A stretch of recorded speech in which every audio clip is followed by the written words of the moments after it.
వినాయకుడు అంటేనే మనందరికీ గుర్తొచ్చేది తొండం.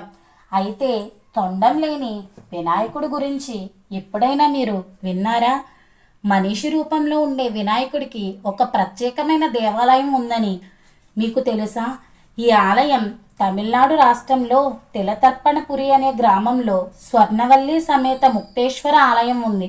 ఇక్కడ వినాయకుడు తొండం లేకుండా మానవ రూపంలో భక్తులకు దర్శనమిస్తారు.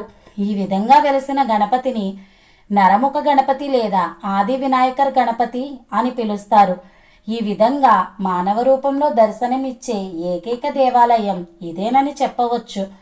తిలాలు అంటే నువ్వులు, తర్పణం అంటే వదలడం, పురి అంటే స్థలం. శ్రీరాముడు తన తండ్రికి తిలాలు వదిలిన ప్రాంతం కాబట్టి దీనిని తిలతర్పణపురి అని అంటారు. శ్రీరాముడు తన తండ్రికి 4 పిండాలు పెట్టగా అవి శివలింగాల రూపంలోకి మారడం జరిగింది. అందుకే పితృదోషాలతో బాధపడేవారు ఈ ఆలయాన్ని సందర్శించి పెద్దలకు తర్పణాలు వదలడం ద్వారా ఆ దోషాల నుంచి విముక్తి పొందుతారు అనే నమ్మకం. ఈ ఆది వినాయకుని ఆలయంలో పరమేశ్వరుడు సరస్వతీదేవిని పూజిస్తారు. ఈ వినాయకుడిని పూజించడం వలన కుటుంబంలో శాంతి నెలకొంటుందని, పిల్లలు తెలివితేటలతో పెరుగుతారని కూడా నమ్ముతారు.